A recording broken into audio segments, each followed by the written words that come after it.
The galaxy was on the edge of war. For years, the Great Interstellar Federation had kept peace among many different species, but that peace was now in danger. Old rivalries were resurfacing and distrust spread like wildfire.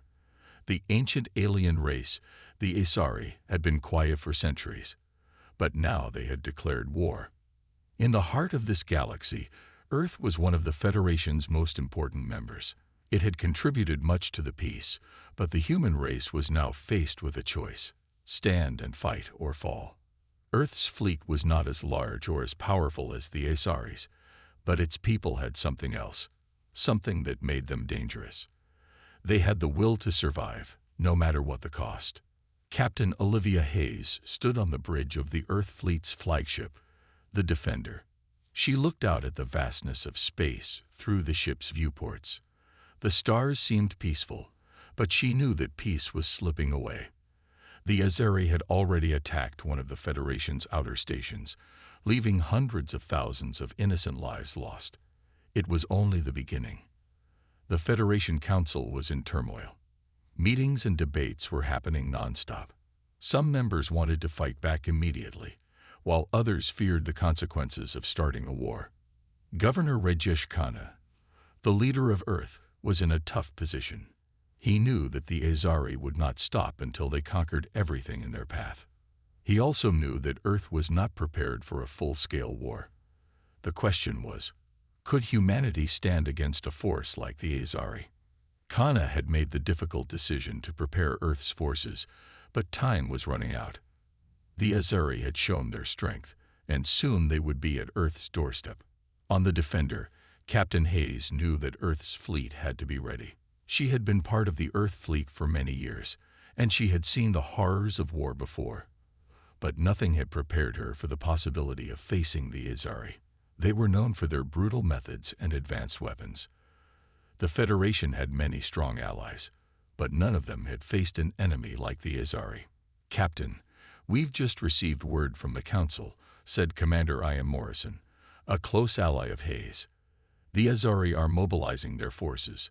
They'll be in our system within 3 days." Hayes frowned. She had hoped for more time. But the warning was clear.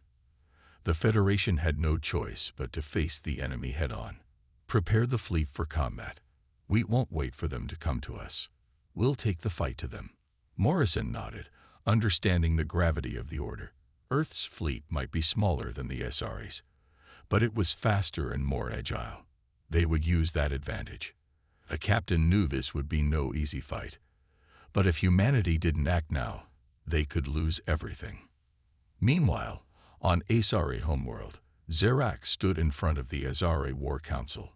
The Asari were tall, strong, and fiercely loyal to their species. They believed in the strength of their race above all else. Zerak was young, but had already earned his place among their warriors. He had longed for war, believing that it would prove his worth. But something about the Federation made him uneasy. "The time has come," said Keldar, the leader of the Asari War Council. "We will crush the Federation and take their worlds. Earth is weak. Their people are soft and have forgotten what it means to fight." Zerak clenched his fists, feeling the thrill of battle rising within him. The Asari had not waged a war in over 100 years, and the time had come to show the galaxy their true power. But something in the back of his mind made him wonder, were humans really as weak as they seemed? Or was there something more dangerous hidden beneath their calm exterior? He couldn't shake the feeling that humanity had a fire inside them, a fire that might make them much more dangerous than he had been taught to believe. On Earth, as the fleet prepared, Captain Hayes stood alone in her quarters. She looked out the window, deep in thought. The Federation had always prided itself on diplomacy and peace, but now war was inevitable. The leaders of the Federation had underestimated the Asari, and Earth was paying the price. But Hayes knew one thing. Humanity might be small in the grand scheme of the galaxy, but they had something no other species had. They had the will to fight. They had the will to survive. That's what made them dangerous. As she left her quarters and made her way to the bridge, she couldn't help but think about what would happen if they lost. The Azari would destroy everything humanity had built. The galaxy would burn, and Earth would be nothing more than a memory. But Hayes wasn't ready to give up yet. She had led her fleet through dangerous battles before, and she would do it again. The Azari had made a grave mistake in underestimating humanity. They would soon learn that humans would never give up without a fight. The calm of space was shattered as the Earth fleet prepared for the coming storm. The galaxy was about to change forever, and the war for survival was just beginning. The question was no longer if Earth would survive. It was whether humanity could maintain its soul as it faced a force that had no mercy. The silence of deep space was broken by the soundless flashes of war. The Azari had struck without warning. Their fleet, sleek and black, like predatory shadows, descended on Corval Station, one of the Federation's largest trade hubs near Earth. The attack was swift, brutal, and devastating. Captain Olivia Hayes stood on the bridge of the Defender, watching the horror unfold on her tactical display. The station's defenses were overwhelmed within minutes, its shields collapsing under the relentless assault of the Azari's advanced weaponry. Fires raged across the station's surface, visible even from orbit. "Status report," Hayes ordered, her voice steady despite the chaos. "Corval Station has lost all communication, Captain," Commander Morrison replied grimly. "Casualty estimates are already in the hundreds of thousands. The Azari fleet is moving toward Earth's outer defenses." Hayes clenched her fists. She had known this day was coming. But the speed and precision of the Azari attack had caught everyone off guard. The Federation had underestimated their enemy, and now they were paying the price. "Send word to all ships in the sector," Hayes commanded. "We're moving to intercept. We can't let them reach Earth." The Defender and its escort fleet surged forward, engines roaring as they prepared for battle. Hayes knew they were outmatched. The Azari ships were larger, faster, and equipped with weapons Earth's engineers could barely comprehend. But retreat wasn't an option. On the lead Azari ship, Zerak stood beside his commander, Kaldar, watching the destruction below with cold satisfaction. The young warrior felt a rush of pride. This was the glory he had been taught to seek, the conquest of weaker species. "Earth's fleet is moving to intercept," an officer reported. "Let them come," Kaldar said with a sneer. "They'll fall like the others." Zerak remained silent, but his eyes lingered on the tactical display. The humans were fighting back, despite the odds. There was a stubbornness in their movements, a refusal to surrender that intrigued him. "Do you think they have a chance?" Zerak asked quietly, earning a sharp look from Kaldar. "They are desperate, nothing more," Kaldar replied. "Desperation is not strength. Watch, and you'll see the truth of it." The two fleets collided in a violent storm of light and fire. The Defender led the charge, its smaller ships weaving between the towering Azari vessels, striking where they could. Explosions lit up the darkness as Earth's forces fought with everything they had. Hayes shouted orders, her crew working tirelessly to keep the ship in the fight. "Target their engines. We need to slow them down." The Defender's railguns fired, sending streams of high-velocity rounds toward an Azari battleship. The rounds struck true, punching holes in the enemy ship's hull, but the battleship barely slowed. A return volley slammed into the Defender, shaking the entire vessel.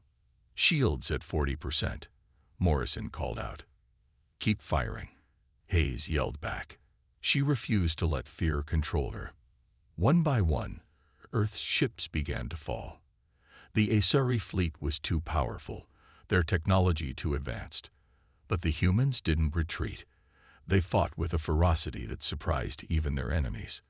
Zerak watched the battle with growing unease. He had expected the humans to crumble quickly, but they fought on, even as their ships were torn apart. He couldn't understand it. Why didn't they surrender? What drove them to keep fighting when victory was impossible? "They're reckless," Kaldar muttered, watching as a human destroyer rammed itself into an Azari cruiser, sacrificing itself to disable the larger ship. "They fight without reason." Zerak wasn't so sure. To him, It didn't look like recklessness. It looked like something else, something far more dangerous. On the Defender, the situation was growing dire. The ship was heavily damaged, its shields on the verge of collapse. But Hayes refused to give up. "We have to buy the civilians on Corval Station more time," she said to Morrison. "Divert power to the weapons. I want one last strike before we retreat." "Captain, the odds." "I know the odds," Hayes snapped. "Do it." The Defender turned toward the heart of the Azari fleet, its weapons charging for a final attack. Hayes gripped the edge of her console, her eyes fixed on the enemy ships. "Fire everything we've got," she ordered. The Defender's weapons unleashed a storm of firepower, slamming into an Azari dreadnought. The massive ship shuddered under the assault, its shields flickering. For a moment, it seemed like the humans might actually destroy it. But then the dreadnought fired back. A beam of energy lanced through the Defender, tearing through its hull. The ship shook violently, alarms blaring as fires erupted across the bridge. "Evacuate," Hayes shouted. "Get everyone to the escape pods." As her crew scrambled to follow her orders, Hayes stayed at her post, directing the ship's remaining weapons to cover their retreat. She knew the battle was lost, but she wasn't about to let the Azari win without a fight. The battle ended with a devastating loss for Earth's fleet. The Defender and most of its escort ships were destroyed, their crews barely escaping with their lives. Corval Station was gone, reduced to rubble. But the humans had made an impression. They had fought harder than anyone had expected, and they had shown the Azari that they wouldn't go down easily. On the Azari flagship, Zirak couldn't shake the image of the humans' final stand. He didn't understand their determination, but he couldn't help but admire it. As the Azari fleet regrouped and prepared for their next attack, Zirak found himself wondering if they had underestimated their enemy. Humanity might be weak compared to the Azari, but they had something his people didn't, and that made them dangerous. The first strike was over, but the war was just beginning. Earth had been dealt a heavy blow, but its people weren't ready to give up. They would fight on, no matter the cost. And in the end, the Azari would learn that humanity's greatest strength wasn't its technology or its numbers. It was its unbreakable will. The halls of Earth's primary command center, deep beneath the surface, buzzed with tension. Leaders from across the Federation gathered around holographic displays, their faces grim. Corval Station was gone, Earth's fleet was crippled, and the Azari had proven their dominance. Yet, amidst the despair, there was a flicker of defiance. Governor Rajesh Khanna stood at the head of the room, his voice steady but filled with urgency. "We can mourn later. Right now, we must act. The Azari are advancing, and Earth cannot fall." Some leaders whispered among themselves, their doubts clear. Earth was outmatched, its fleet nearly destroyed. But Khanna refused to entertain defeat. He turned to General Alina Vargas, the head of Earth's military forces. "What are our options?" Vargas, a hardened veteran with years of experience, didn't flinch. "The fleet is crippled, but not broken. We have reserves on Mars and Jupiter's moons. It won't be enough to defeat the Azari, but we can delay them." "And the civilians?" another leader asked. "We're evacuating the outer colonies," Vargas replied. "But if the Azari reach Earth, we won't have time to save everyone." Khanna clenched his fists. He had always believed in diplomacy, in finding peaceful solutions, but diplomacy had failed. Now, Earth had to fight for its survival. In the wreckage of the Defender, Captain Olivia Hayes sat in a crowded escape pod with her surviving crew. The pod drifted in space, surrounded by debris from the battle. Injured and exhausted, Hayes still held herself together. Her crew looked to her for strength, and she wouldn't let them down. "Rescue ships are on their way," Morrison said, though his voice betrayed his own doubts. Hayes nodded, staring out at the stars. The battle was over, but the war had just begun. She knew Earth couldn't win by playing the Azari's game. Their enemy was too strong, too advanced. If humanity wanted to survive, they needed a new strategy, one the Azari wouldn't expect. When the rescue ships arrived, Hayes was the first to step aboard. She didn't wait to recover or rest. Instead, she demanded to speak with Earth's leadership. Hours later, Hayes stood in the command center, facing Governor Kana and General Vargas. She looked tired but determined. "We can't fight the Azari head-on," she said bluntly. "They'll tear through us. But we can outthink them." Vargas raised an eyebrow. "Outthink them? Explain." "The Azari rely on their strength and technology," Hayes said. "They've never faced an enemy willing to fight with nothing left to lose. We need to hit them where it hurts. Guerrilla tactics. Sabotage. If we can disrupt their supply lines and divide their forces, we can weaken them." Kana listened carefully. He knew Hayes was right. Humanity couldn't win with brute force. They had to fight smarter, even if it meant playing dirty. "What do you need?" Kana asked. "Small, fast ships," Hayes replied. "Volunteers who aren't afraid to take risks, and access to every bit of intelligence we have on the Azari." "You'll get it," Vargas said, "but you'd better make it count." Meanwhile, aboard the Azari flagship, Zerak stood in the training hall, sparring with his fellow warriors. The air was filled with the sound of clashing blades and heavy breathing. Zerak fought with precision and ferocity, easily besting his opponent. But his mind wasn't on the fight. He couldn't stop thinking about the humans. Their stubborn resistance during the battle had unsettled him. He had expected them to crumble, but they hadn't. Instead, they had fought with a determination that defied logic. "You're distracted," Kaldar said, stepping into the ring. The commander was older, stronger, and far more experienced than Zerak.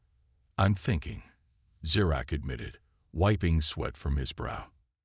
"About the humans," Kaldar guessed. Zerak nodded. "They fight differently than we do. They don't give up, even when they're outmatched." Kaldar snorted. "Desperation. That's all it is. They know they can't win, so they throw themselves at us like cornered animals." "Maybe," Zerak said, "or maybe they're stronger than we think." Kaldar frowned. "You'd better remember where your loyalty lies, Zerak. The Azari are the strongest race in the galaxy. The humans are nothing more than an obstacle in our path." But Zerak wasn't so sure. He had seen something in the humans, something dangerous, and deep down, he wondered if the Azari had underestimated their enemy. Back on Earth, Hayes assembled her team. She chose the best pilots, engineers, and soldiers she could find. They were a ragtag group, but they shared one thing in common: a willingness to fight for humanity's survival. Her plan was simple but risky. They would use small, stealthy ships to infiltrate Azari territory, planting bombs on supply ships and disrupting communication networks. It was a strategy born of desperation, but it was their best chance. Before leaving, Hayes addressed her crew. "I won't lie to you," she said. "This mission is dangerous. Some of us might not make it back. But if we succeed, we'll give Earth a fighting chance. And if we fail, at least we'll go down fighting." Her crew cheered, their spirits lifted by her words. They knew the odds were against them, but they were ready to fight. As Hayes and her team prepared to launch, the Azari fleet moved closer to Earth. The final battle was drawing near, and the fate of humanity hung in the balance. But Hayes wasn't ready to give up. She believed in her team, in her people, and she knew one thing for certain: the Azari might have superior weapons, but humanity had something far more powerful: hope. The small, dark ship raced through space, its engines purring quietly as it navigated toward the heart of Azari territory. Captain Olivia Hayes stood at the helm, her eyes fixed on the vast expanse of stars ahead. Behind her, her team worked quickly, preparing for the dangerous mission that could either turn the tide of the war or end their lives. "This is it," Hayes said softly, her voice barely a whisper in the quiet cockpit. "Stay focused. We're about to do something they'll never expect." Commander Ian Morrison, who was sitting at the ship's tactical console, turned toward her. "Are you sure about this? If we're spotted, we won't get out in one piece." Hayes gave him a cold, determined look. "We don't have a choice. The Azori are closing in on Earth, and we're their only hope. We strike now, and we might just have a chance." The plan was risky. They would infiltrate an Azori supply ship, one of the key vessels that provided their fleet with the resources they needed to continue their conquest. If they could disable it and plant a series of bombs, the Azori supply chain would be crippled. But it was no small task. The Azori ships were armed with advanced detection systems, and any mistake would mean certain death. "We're approaching their supply ship," Morrison reported, initiating cloaking protocol. The ship's systems hummed to life, and within moments it disappeared from radar, cloaked in a field of stealth technology. Hayes breathed a sigh of relief. They were hidden. For now, the small, agile ship slipped into the shadows of a nearby asteroid field, using the natural cover to approach the massive Azori vessel undetected. On the Azori flagship, Zirak stood once again before Kaldar, watching as the older warrior analyzed the data from their recent battles. The Azori were confident in their victory. The humans had proven to be persistent, but they were still inferior. Their efforts so far had been nothing more than a nuisance. Zirak, however, felt unease gnawing at him. He had been trained to see weakness in others, to recognize when an enemy was too dangerous to underestimate.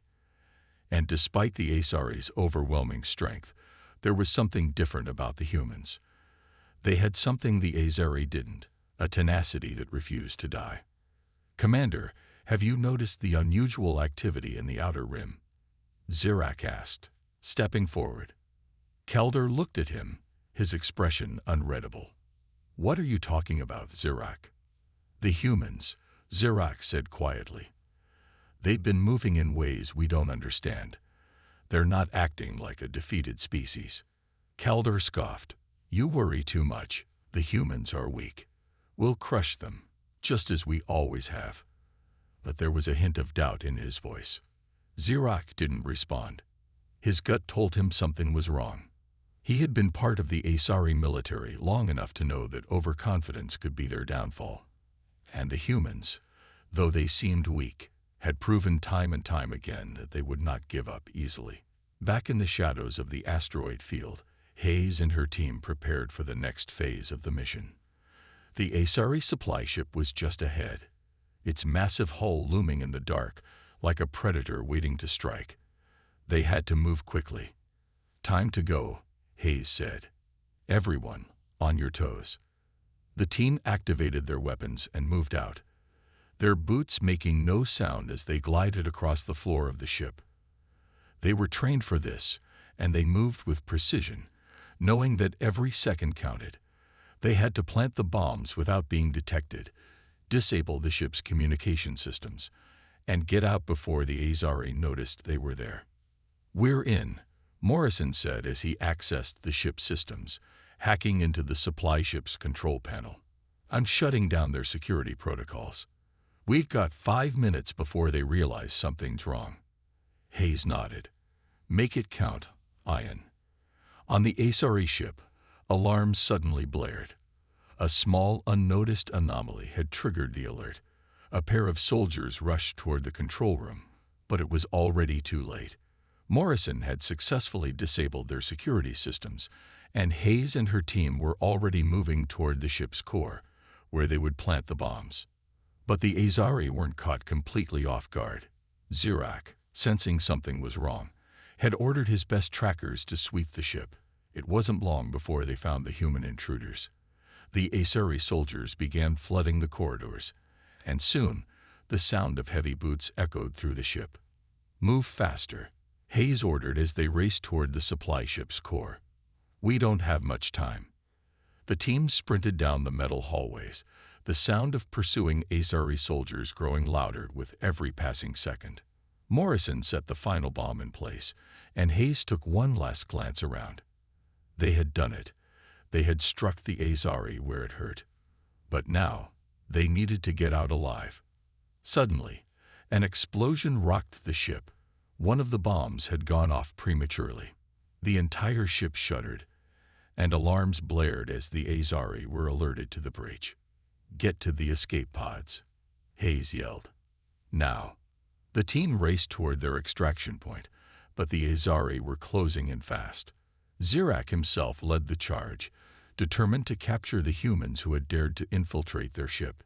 He saw them ahead, Hayes and her team, running for their lives. He drew his weapon, prepared to end the mission. But just as he was about to fire, a series of explosions rocked the supply ship. The bombs had done their job. The Azari vessel was in chaos, its engines failing, its crew scrambling to contain the damage. Hayes and her team made a desperate dash for the escape pods, the world around them shaking as the ship began to break apart. Zirak stood frozen for a moment, his mind racing. The humans had done it. They had hit the Azari where it hurt. But as he watched the escape pods launch into the darkness of space, something inside him stirred. He could feel it now, that uneasy feeling. This was only the beginning. The humans had made their first strike, and it had cost them. But in doing so, they had shown Zirak something that couldn't be ignored. Humanity had the power to survive, to fight back, and to win. And that made them more dangerous than ever. The mission was a success, but the cost was high. The escape pods scattered across space, the survivors of Captain Olivia Hayes' team barely escaping the wrath of the Azari after their daring attack on the supply ship. As the pods drifted through the dark, cold expanse of space, Hayes' mind raced. The Azari had lost resources, but they would not sit idly by. The humans had to stay one step ahead. "Status report," Hayes asked, looking at the crew members still alive in her escape pod. Morrison was at her side, working to restore their communications. "We've got a clean getaway for now," he said, breathing heavily. "But they'll be tracking us soon. We don't have long." Hayes nodded, pushing back her exhaustion. The small, quiet escape pod was the only thing between them and the vast emptiness of space, but it also represented the fragile thread of hope. They had struck the Azari hard, but what would the next move be? On the Azari flagship, Zirak stood before Kaldar, his face filled with frustration. The humans had outsmarted them. The supply ship was damaged, a serious blow to their fleet's operations. But Zirak was not one to accept failure easily. "They're resourceful," Zirak said quietly, almost to himself. "They're learning." Kaldar looked at him with disdain. "You talk too much about them. You should be focusing on victory, not admiring your enemy. They are nothing but pests." Zirak clenched his fists, but he said nothing. He was beginning to see the cracks in the Azari's confidence. They had won many battles, but the humans were proving to be unlike any species they had faced before.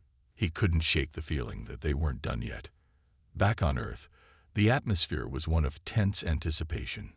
Governor Rajesh Khanna stood in the war room, surrounded by the Federation's top leaders.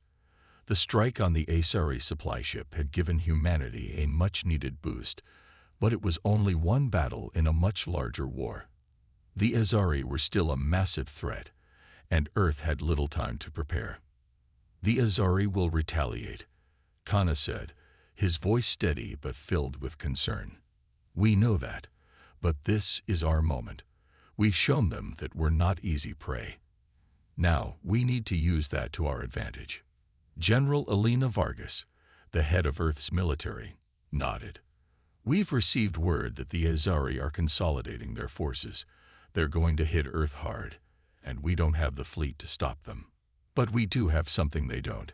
Hayes' voice cut through the tension in the room. She had just returned from her mission, battered but unbroken. "We've shown them we can hurt them, and now we need to exploit that. Guerrilla tactics, sabotage, anything to slow them down and disrupt their plans." Vargas looked at Hayes thoughtfully. "You're suggesting we don't fight them head-on.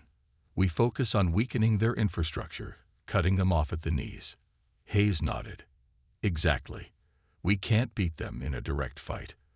But we can take out their supply lines, their communications, their weapons, one strike at a time. We hit them where it hurts. Disrupt them. Make them question their superiority." Khanna looked around the room at the other leaders. This might be our last chance. If we fail, Earth could fall.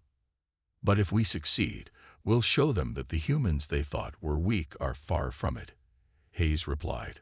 The room fell into silence as everyone considered the plan.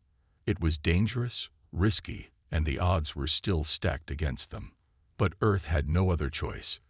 The Azeri had to be stopped. And for the first time in a long while, there was a glimmer of hope. As night fell across Earth, the resistance movements that had formed in the wake of the attack on Corval Station began to take shape. Small, hidden units of civilians, soldiers, and former space pilots gathered together to discuss strategies. They knew that this fight was unlike anything humanity had ever faced. They couldn't rely on large fleets or powerful weapons. They had to become shadows, unseen but always there, striking when the Azari least expected it. In the underground bunkers of Earth's Space Defense Network, Hayes met with her team once again. Her eyes were tired, but they burned with determination. "We're going to need more than just the people in this room," she said, looking at her team members. "We need every ship, every hand willing to fight." Morrison stepped forward. "We've been in contact with the resistance on Mars and the outer colonies. They're on board. We just need to coordinate. And we can't waste time," Hayes added. "The Azari are coming. We need to make them feel the weight of every strike. Make them question whether their victory is worth the cost." Back in the Azari flagship, Zirak couldn't shake the feeling that something was off. Despite the confidence of his superiors, there was a growing tension in the air. His mind kept returning to the humans. They were unpredictable, dangerous, and relentless. He had thought they would break after the first wave of attacks, but they had only become more determined. "They are not like other species," Zirak muttered to himself. Keldar overheard him. "You're obsessed with the humans, Zirak. Focus on the war. We will win." Zirak glanced at him, his gaze hardening. "Maybe we already won the battle, but the war is far from over." Keldar's face twisted with annoyance. "If you keep thinking like this, you'll be no better than those pathetic humans." But Zirak didn't respond. He had learned something in the past few days. The Azari might have power, but the humans had something they didn't. Resilience. A strength that came not from their technology or numbers, but from their will to survive. And that made the humans a threat the Azari had never expected. On Earth, the resistance began to grow stronger. The coordinated efforts between different colonies and Earth's military forces began to take shape. Hayes knew this was their only chance. Every strike they made, every plan they executed, would bring them one step closer to freedom. But it would come at a cost. Every victory meant a deeper commitment, and the enemy was relentless. For the first time since the war began, Hayes allowed herself a moment of optimism. The Azari thought they could crush humanity, but they hadn't counted on the human spirit. The humans had not given up. And as long as they kept fighting, there was always hope. The air inside the command center was thick with anticipation. Governor Rajesh Khanna stood before the massive holographic map of Earth's space sector, watching as small, scattered resistance groups reported in from across the colonies. Despite the ongoing threat of the Azari, humanity had begun to unite in ways no one had thought possible. "We've struck several key supply lines, and the Azari are starting to feel the pressure," General Alina Vargas reported. "They're scrambling to recover, but it's clear we've disrupted their operations. They're not moving as freely as they did before." Hayes, who had just returned from a mission herself, nodded. She was exhausted, but the fire in her eyes burned stronger than ever. "They're starting to panic," she said, her voice steady. "They don't know where the next attack will come from, and that uncertainty is working in our favor." Morrison, standing beside her, looked at the holomap with a furrowed brow. "But we still don't have the resources to fight them directly. Every time we hit them, they come back stronger." "True," Hayes agreed. "But we don't need to fight them head-on. What we need is to give them something they can't ignore." She paused, turning to face the room. "We're not going to wait for them to make the first move. We're going to take the fight to them." Aboard the Azari flagship, Zirak stood in the war room, deep in thought. The humans had been more troublesome than he had anticipated. Every time they struck, they left behind only confusion, making it impossible to predict their next move. It had been days since the last attack, and he knew they were planning something even bigger. "They're growing bolder," Zirak said to Kaldar, his voice tinged with frustration. "Their resistance is stronger than it ever was." Kaldar was silent for a long moment, his face unreadable. Finally, he spoke. "You worry too much, Zirak. They're just desperate. They have no choice but to lash out like animals." Zirak clenched his fists. He didn't share Kaldar's certainty. Something in his gut told him the humans weren't desperate. They were clever, and they were getting stronger by the day. "Something doesn't feel right," Zirak muttered under his breath. "You're becoming paranoid," Kaldar snapped. "We'll destroy their resistance soon enough. Their people will break, just like the others." But Zirak wasn't so sure. He knew the Azeri had the power, but the humans had something else, something that couldn't be measured by firepower or advanced technology. They had the will to survive. Back on Earth, the war was heating up. Despite the strategic victories, humanity still faced overwhelming odds. Earth's fleet had been severely damaged, and the colonies were scattered and vulnerable. But Kana, Hayes, and their team refused to accept defeat. "We can't let them regroup," Hayes said during a meeting with the leaders of the resistance. "We have to stay on the offensive. If we give them time to recover, they'll crush us." "Agreed," Vargas replied. "We'll need more coordinated attacks, sabotage missions, and everything we have to keep them from reorganizing. We can also use their own tactics against them," Morrison added. "We've been learning from every battle, adapting as we go. We know how they think." Kana nodded, glancing around the room. "We need every available soldier, every ship. We can't afford to hesitate." The team worked quickly to formulate a new plan. This time, they would focus on the Azari flagship itself. If they could cripple the flagship, they would cripple the entire Azari fleet. "We've done everything we can," Vargas said, her eyes glued to the screens. "Now it's in their hands." Kana's face was grim. "If they succeed, we'll have a chance to push back. But if they fail..." He didn't need to finish the sentence. Everyone in the room knew the stakes. Earth's survival depended on the success of this mission. The Azeri had no mercy, and if they won, Earth would be nothing more than a memory. Aboard the Azari flagship, Zirak paced nervously. His instincts had been right. Something was happening. The humans were making their move. He could feel it. The flagship's shields flickered, and he ordered his commanders to prepare for an attack. They had been waiting for this moment, but the question remained, would the humans come in force, or was this another diversion? Zirak's mind raced as he tried to calculate the next move. The humans had been too quiet for too long, and now they were showing their teeth. The war was about to reach a new level. "Now," Hayes said, her voice sharp. The team moved into action. Her ship slid into position just outside the Azari flagship's blind spot. The shields were still active, but their sensors were momentarily distracted by the ongoing fleet movements. It was their chance to slip through. She gripped the controls tightly, her breath steady. It was time to make their move. In perfect coordination, the team's ships darted toward the flagship, using their stealth technology to avoid detection. Every second counted. Every turn, every move had to be precise. Hayes nodded, her eyes scanning the darkened hull of the flagship as they got closer. The countdown to the mission's success, or failure, was ticking. Back on Earth, the Resistance watched as the small fleet approached the Azari flagship. The tension in the room was unbearable. Every eye was fixed on the screen, waiting for any sign of trouble.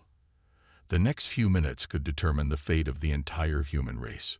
"They've breached the outer defense," Vargas said, her voice filled with hope. "It's working." Kana clenched his fists. "This is it. We have to hold on for as long as we can. We can't let the Azari regroup after this." Inside the flagship, Xeroc's worst fears were confirmed. The humans were on the move. He ordered a lockdown of the ship's core systems, but it was too late. The stealth ships were already inside, bypassing the defenses with deadly efficiency. His heart pounded as he gave orders for the fleet to converge on the flagship, but it was clear the humans had anticipated this. "Get the shields back online." Xeroc barked, but it was already too late. The bombs planted on the engine cores were set to go off at any moment. The countdown was already in motion, and there was no way to stop it. "Prepare for impact," Xeroc shouted as the flagship began to shake. The humans had done it. They had struck where it hurt the most. Inside the flagship's belly, Hayes and her team planted the final bomb. The countdown timer was ticking. There was no turning back now. They had one shot, and it had to be perfect. "Bombs are set," Hayes said into her comms. "Time to get out." But as they began to move toward the escape route, alarms blared. The Azeri had regained control of some systems. Their presence was no longer undetected. "Go, go, go," Morrison shouted as the team raced toward the escape hatch. The flagship was beginning to break apart. Explosions rocked the ship as the bombs activated, sending shockwaves through its core. The massive war machine was beginning to crumble from the inside. They were almost there. The escape pods were within reach when a loud crack echoed through the ship. A piece of the hull tore away, sending them all tumbling forward. Hayes hit the ground hard, but quickly scrambled to her feet. "We're not out yet," she yelled. They reached the pods just as the flagship's massive engine core erupted, sending a brilliant, fiery explosion into space. The shockwave from the blast sent their escape pods flying into the void. But they were free. The massive Asari flagship, once a symbol of their power, was now a shattered wreck. The fleet that had been poised to crush Earth was thrown into disarray, their command center destroyed.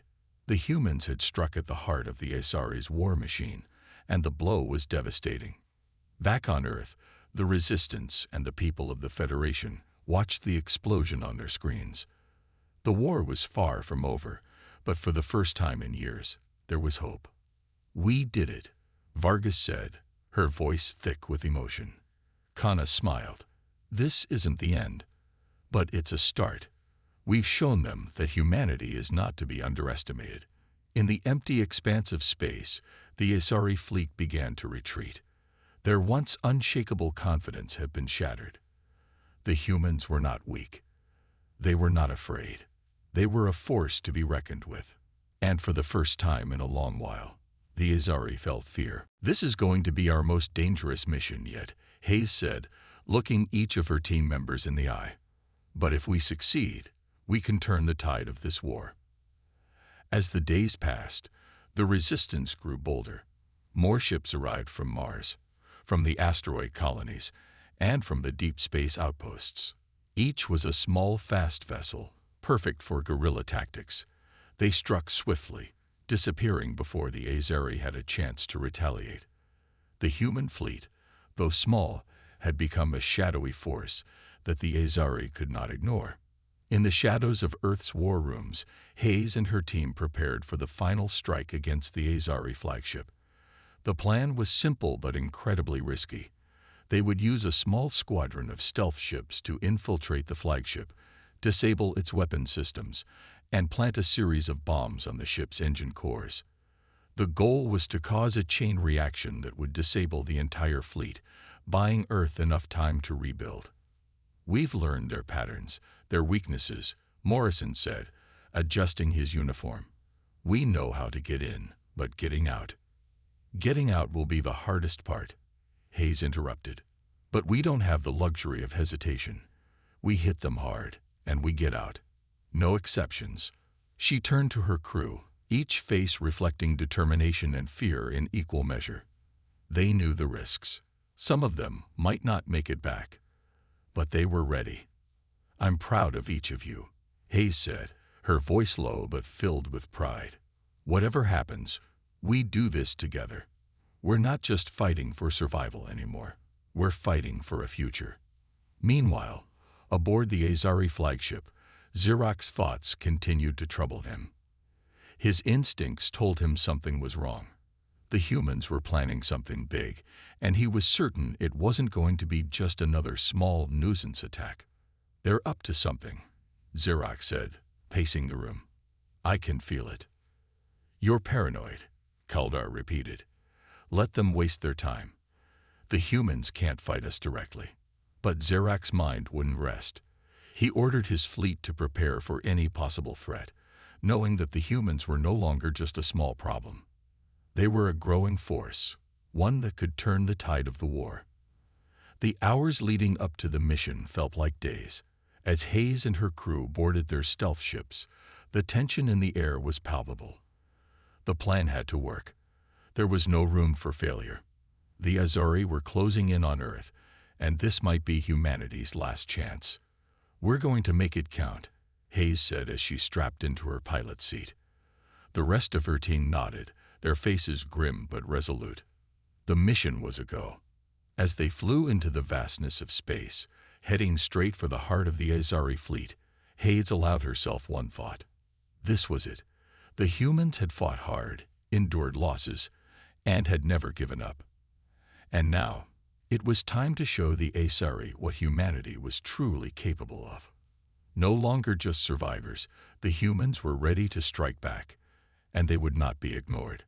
The silence of space was deafening as Hayes and her team prepared for the final assault. Each member of the crew felt the weight of the mission pressing down on them. The Azari flagship loomed ahead, a massive war machine, its dark hull shimmering under the distant light of the stars. It was the heart of the Azari fleet, and their only chance to break the enemy's stranglehold on Earth. Hayes sat in the cockpit of her stealth ship, her hands steady on the controls. She glanced over at the small holographic screen showing the positions of her team. The plan was simple, but it was the kind of mission where everything had to go perfectly. They would slip past the Azari defenses, plant bombs on the ship's engine cores, and disable the flagship. The bombs would trigger a chain reaction that would cripple the Azari's ability to fight back. It was humanity's best shot at turning the tide of the war. "Morrison, check in," Hayes said, her voice calm but tense. "I'm in position," Morrison replied. "Everything's green on my end. Let's just hope the Azari don't have any surprises for us." Hayes nodded, her gaze fixed on the approaching flagship. It was going to be close. They had to get past its shields, bypass the sensors, and plant the bombs, all while avoiding detection. If they failed, the Azari would know they were coming, and there would be no escape. "Remember," Hayes said to the team, "we hit hard, we hit fast, and then we get out. No second chances." The crew acknowledged her order, and the team moved into position. Back on Earth, Governor Rajesh Khanna and General Elena Vargas watched the live feed from the Resistance's fleet. Every screen in the command center showed the small, nimble ships weaving their way toward the Azari flagship. The plan had been set in motion, and now they could only wait.